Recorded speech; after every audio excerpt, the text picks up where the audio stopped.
Welcome to the Jeff Crilley Show. Well, all parents know this feeling. Their child is becoming a tween, and then pretty soon a teen, and who knows what happens when they fall into bad influences. And so my final guest on the Jeff Crilley Show this hour is Richard Davis. He is with the Texas Ag Extension. He is the County Extension.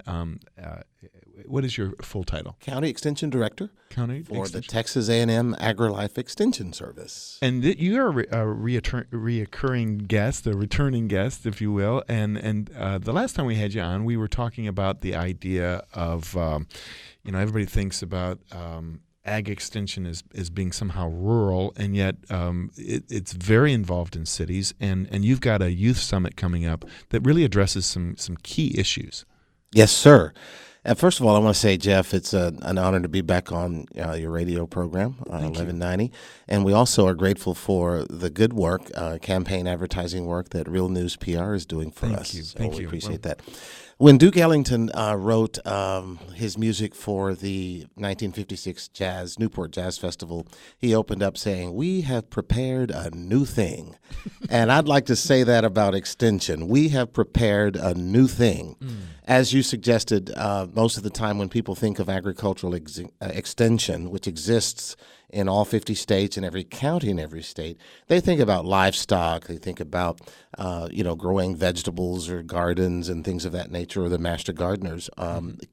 Critical pieces to extension, but they don't think about the youth component. Mm-hmm. So 4-H is actually the largest youth development organization in the nation, having started in 1901, and that is a critical part of AgriLife Extension throughout the nation. So the new thing that we've prepared is to develop an 8th grade summit, because 8th grade students are at a critical point in life where they're no longer going to be on the high school campus at the top like they are 8th graders on the middle school campus. Right. So one of the best ways to help them transition from being the upperclassmen in the middle school to the lowerclassmen in the high school is to empower them and equip them with skills and talents. So this is a critical age. This 8th grade summit is going to be at the Hilton Anatole Hotel Monday, November 7th. We have hundreds of students already signed up. Wow. Dallas ISD has committed to bringing 20 middle school students, 8th grade students from all 41 of their middle school campuses. That's huge. We also have buy-in from Lancaster ISD, Cedar Hill ISD, and yesterday I was on the phone with Carrollton and Duncanville ISD. What we really need to happen is for of the 109 middle schools in Dallas County, look around for our billboards. We have billboards up around the Metroplex on major corridors. And you can simply click on 8thgradesummit.com and it dig in, and it gives you more detailed information about this summit. We're featuring 3 primary pieces. One of them is a playwright, Lateris R. Whitfield, who was one of our students when I was the principal of a school for expelled youth. He was expelled for taking a loaded gun to school at Skyline.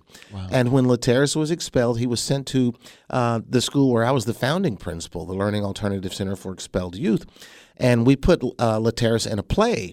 And today, he is a nationally acclaimed playwright. Wow. Well, he's doing auditions with these middle school students and developing a cast. And they're going to open the summit with a psychodrama, which will entertain the topics that we engage in Extension. I find it a very unique way to reach young people. Instead of having a lecturer or something like that, you really tell us about a psychodrama and how that impacts a young person. Well, absolutely. Part of our 4-H youth development program in the urban areas primarily deals with STEM, science, technology, engineering, and math. And now we have the acronym STEAM. So we put the A, the arts, we put the A in STEAM. And so arts is a wonderful venue through which our students can express themselves and develop. So at this particular summit, the psychodrama will entertain topics such as student leadership, race and ethnic relations, poetry, bullying, health and wellness, public speaking, obesity, diabetes, school gardens, gang intervention, motivation, and volunteerism. These are topics that are going to be interwoven into the psychodrama and presented on stage by these students. So it's basically showing a young person how they can make better choices, or standing up to a bully, or the student actors and actresses are role playing how you might respond better to a situation? Yes, we are deferring to the powerful artistic talents of Laterras R. Whitfield to develop this play. But in general, a psychodrama is a dramatic presentation that helps actors and actresses and the audience achieve catharsis, some kind of healing or emotional attachment to the subjects. At the end of the play, the cast will sit at the proscenium of the stage and talk back with the audience about the exchange that occurred as these topics were revealed and dealt with on stage. It sounds like a cool thing to attend. I mean, I think when I think back on my early days, if somebody said, "Hey, we're going to all go to this conference or something like that," I'd be like, "Conference? Do you even remember that?" Yeah. Right? But you're really making it cool for the kid or student to show up, right? Absolutely. And on-site registration is at 8. But the actual program begins at 9, and Will Ritchie, who is the founder of JourneymanInc.com and the Verse Lounge, where hundreds and hundreds of students engage in poetry reading, will also be working the group of students, engaging them in live poetry and concepts.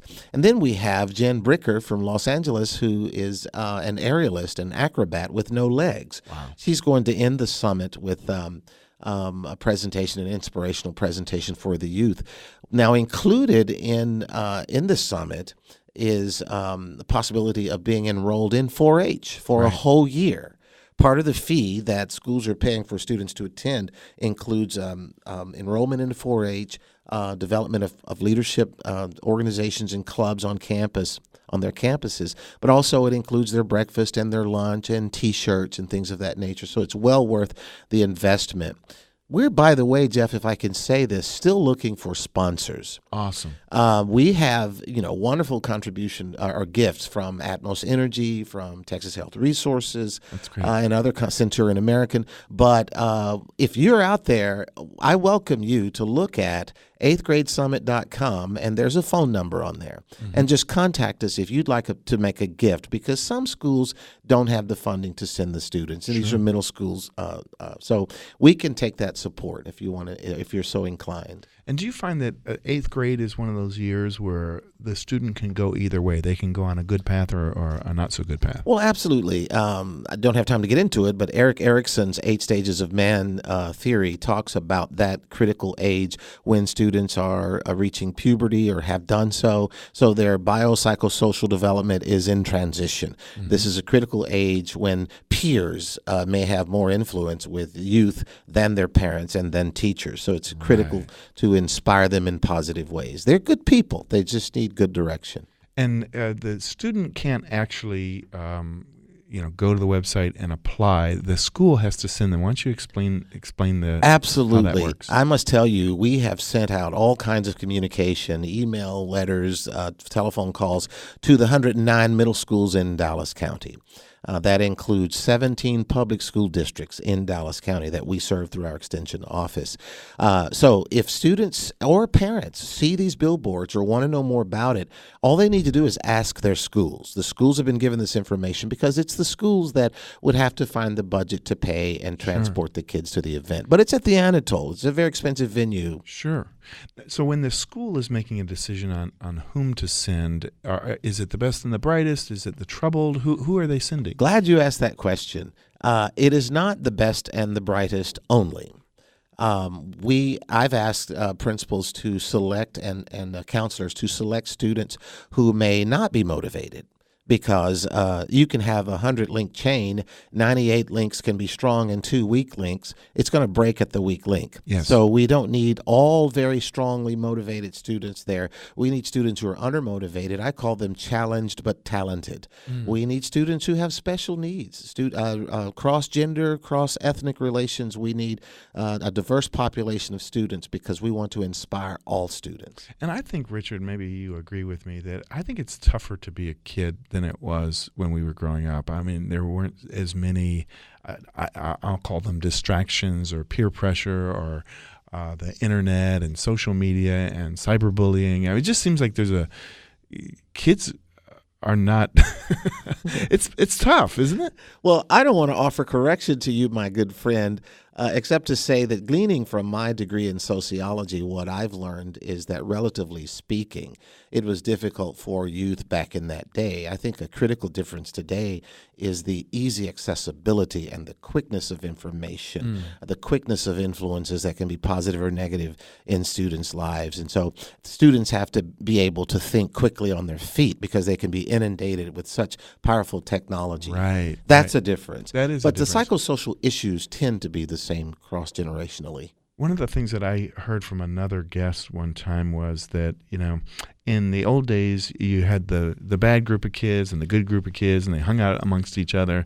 But now through social media, the bad kids can pressure the good kids, saying, "What are you doing this weekend?" "Oh, I'm going to hang out with the family." "Oh, you're a loser. You're hanging out with your family. Why don't you come to the lake with us?" Or something like that. The pressure is real. I prefer to say that they're not bad students, but they're students who've made bad decisions. Yes. Which is all the more the reason why we need to have summits like this to help to empower them to make right decisions, at the right time. Absolutely. We're going to have you back. Richard, the website is www.eighthgradesummit.com. awesome. Thank you for being a guest on the Jeff Crilley Thanks Show. for having me. We'll see you next week. Okay.